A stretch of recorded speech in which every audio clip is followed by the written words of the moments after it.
Welcome to part 7 of Decks of Chris's Past, a series where I do a walk down memory lane for some of my decks that I've built and dismantled in the past.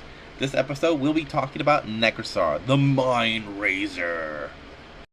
NEKUSAR the Mind Razor is a 5 CMC commander in Grixis that says at the beginning of each player's draw step, that player draws an additional card. Whenever an opponent draws a card, NEKUSAR the Mind Razor deals 1 damage to that player. Once again, this was a deck that I built for an ex-girlfriend, and I was doing my best to keep her interested in the game. So we kind of tried to build the deck together, but for the most part, it was mostly me building it. She wanted to play something that had a little bit more firepower than what Una was doing. And originally we bought the Precon because she was really becoming a fan of Grixis, and NEKUSAR really stood out to her.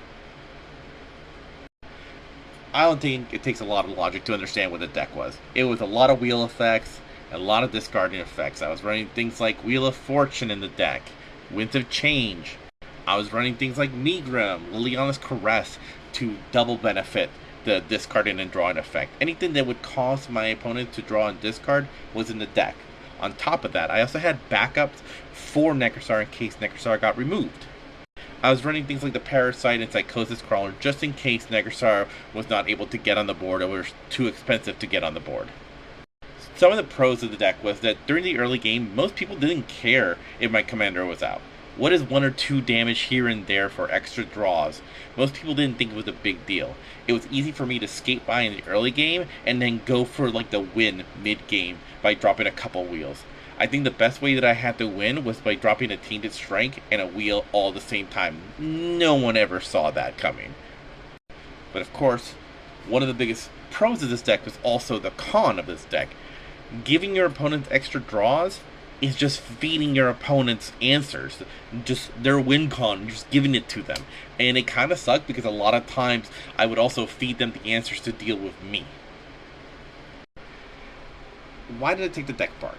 I actually only recently took the deck apart a few years ago. I kept it together after the breakup for the longest time because I still had some sentimental feelings and emotions about it, but a couple years ago I finally just took it apart because I just never wanted to play it anymore. I got bored with it. It did one thing and it did it very linear, and I'm not a big fan of those like linear decks. Would I ever build it again? Probably not.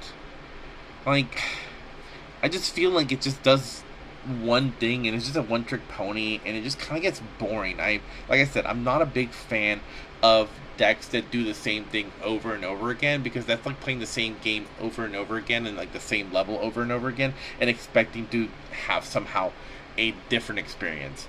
And that just doesn't feel fun to me. So I want to say thank you for joining me for episode 7. I really appreciate it.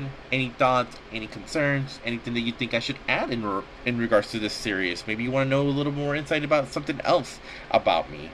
So yeah, thanks for joining me.